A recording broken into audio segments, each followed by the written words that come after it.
Yeah, good morning to you all. I hope you can see me. There's a little light on the back, I see. And I hope that I can actually share my screen. Just a second, please. We had some technical issues this morning. I'm not really familiar with Zoom, actually. Are you able to see my screen? Hopefully. Yes, I see. Okay.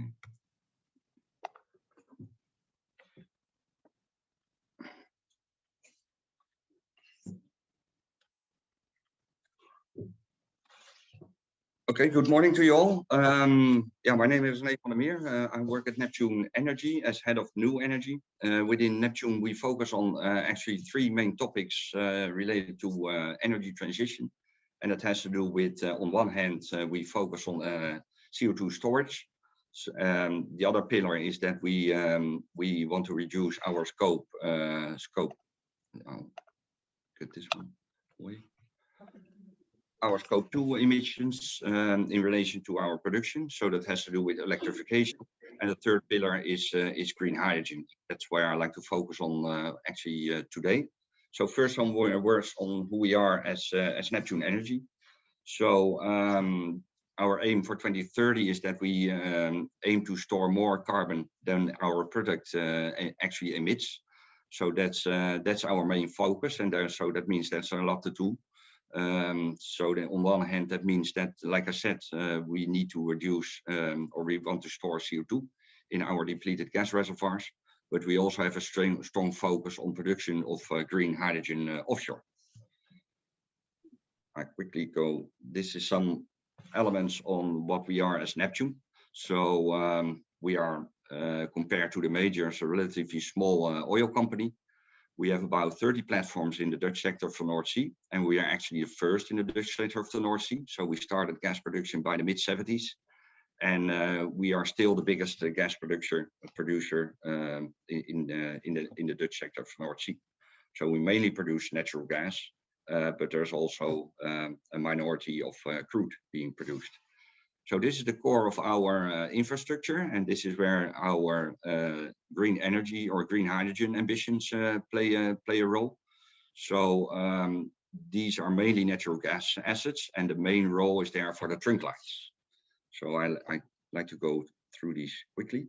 Like I said, there are three pillars. Of course, we still focus on natural gas production from the North Sea, because we see that as the most clean and currently reliable energy source in the Netherlands. But we also need another pillar to stand on in the future, which is, like I said, electrification, green hydrogen for the future. So this is the challenge ahead of us. A few ministers have been gathering in Denmark, where they even raised the ambitions for offshore wind even more. So building a wind farm is one, but how to bring all the energy to shore, and that's the second challenge. So if you look at the ambitions in the Netherlands, you see let's say the timeline towards 2040. So there's a lot of wind farms to be built out there, and that's where the real challenge comes. So currently in the Netherlands, the TSO has been appointed to host all the electricity produced by the wind farms. And in the coming years, that will be a real struggle to build that electrical infrastructure, but also to put it into the high voltage grid on land. And that is where the other challenge is actually. But if you look at the combination of the gas infrastructure and the challenge on the left-hand side, you see the challenge of our TSO, which is TenneT, in bringing all the electricity to shore. Yeah, that is a real challenge. So where to put it on the high voltage grid on land, because the land grid is not capable of handling all the fluctuating power. But also we need to cross our vulnerable sea protection. So as you probably know, part of the Netherlands is below sea level. So we are really precautious on crossing these dunes and dikes. But on the other hand, in the north, there's also environmental sensitive areas like the Waddenzee. So crossing that areas is really a challenge. And if you look at the right-hand side in the existing pipeline infrastructure, and you overlay that with the ambitions of offshore wind, then 1 and 1 could actually be 3 in this case. So if you focus on what we call energy system integration, there are many opportunities, and we look into that with the help of TNO. So and the real focus is there on producing hydrogen actually offshore. So converting offshore produced wind power directly into molecules, and that can be done actually in a centralized and a decentralized way. So the centralized way will be, for example, an artificial island or a new platform to be built where you put in electricity and just convert it into hydrogen. And another alternative that has to do with the wind turbine developers who are actually thinking of wind turbines directly producing hydrogen. So that will take away another element. So then a little focus on our PosHyDon project. This is the principle of our PosHyDon project. So we have what you see on the left corner on the bottom. There's our Q13 platform, which is a very small size oil producing platform, still strong, producing strong for the coming decade, hopefully. But in the meantime, we want to convert it into an hydrogen platform. So the idea of PosHyDon is that we put an electrolyzer of 1 megawatt on our platform. And actually the principle of producing hydrogen is pretty simple. So we demineralize seawater in 2 steps with a reverse osmosis system.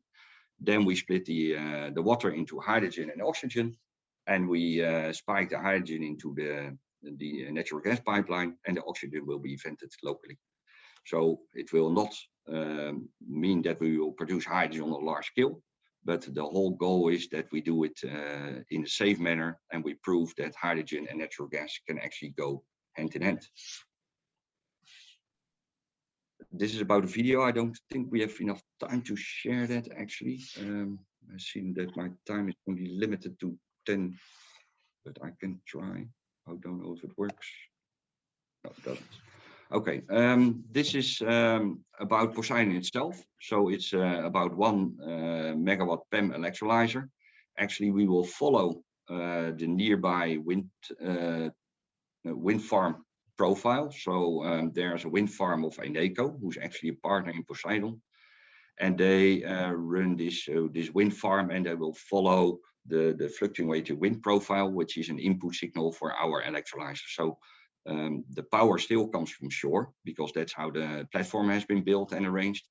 But actually, we use the input signal of the nearby wind farm, and so we simulate the direct production of hydrogen related to this wind farm.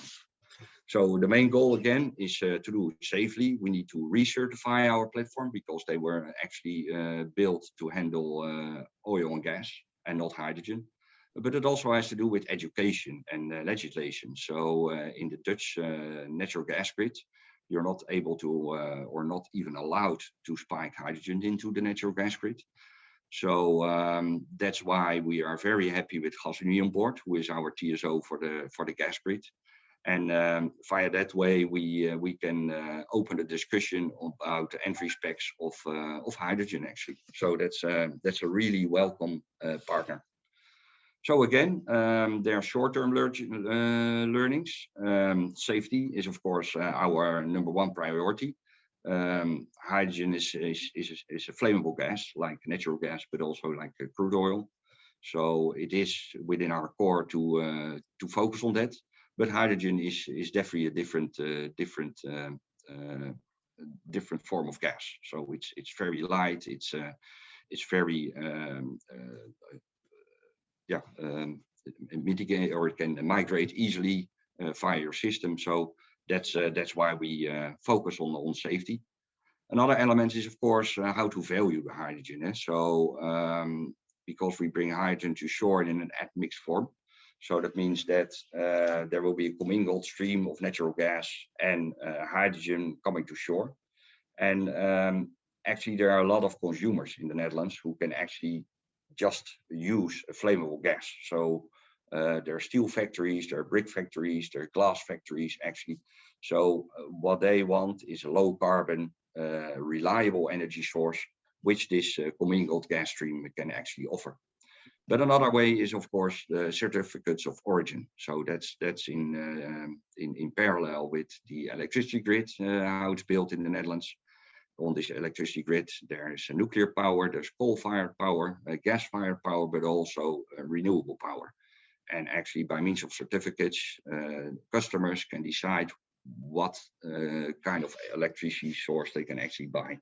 So there are parallels with certificates of origin for hydrogen, while it mixed in the natural gas grid. So that's all thoughts being explored in the coming years to go.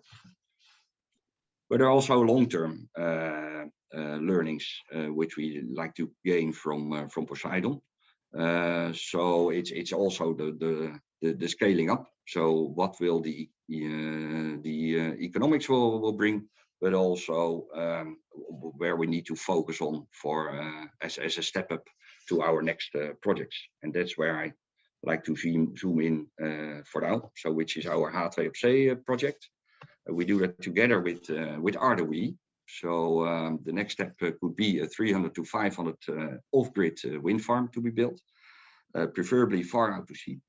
And our existing pipelines have a capacity of 10 to 12 gigawatts, actually. So that's where the advantage come of the existing natural gas grid offshore, actually to build this off-grid wind farms. And that's why we want to focus on with H2OC. So again, we're in the feasibility phase. We need additional funding for the next phase because it's a one of a kind for now. But we hope to have this wind farm operational by the end of this decade. So the focus is on 2029. Again, system integration. Here you see a simplified picture of the picture I demonstrated before.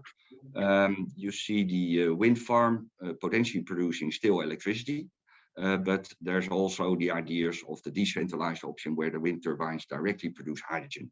So that will take away another element. And that's where the existing gas infrastructure comes in place, because the hydrogen will still be produced on low pressure. So the existing infrastructure could actually help in bringing up the pressure up to potentially 100 bars, because that's the export pipeline system is operating under those conditions, and bring all the hydrogen to shore. And that's where we land on our terminals, pipeline terminals, where we actually think about deblending the hydrogen, but also just spike it into the natural gas grid for consumers who can actually use the blend. In this picture,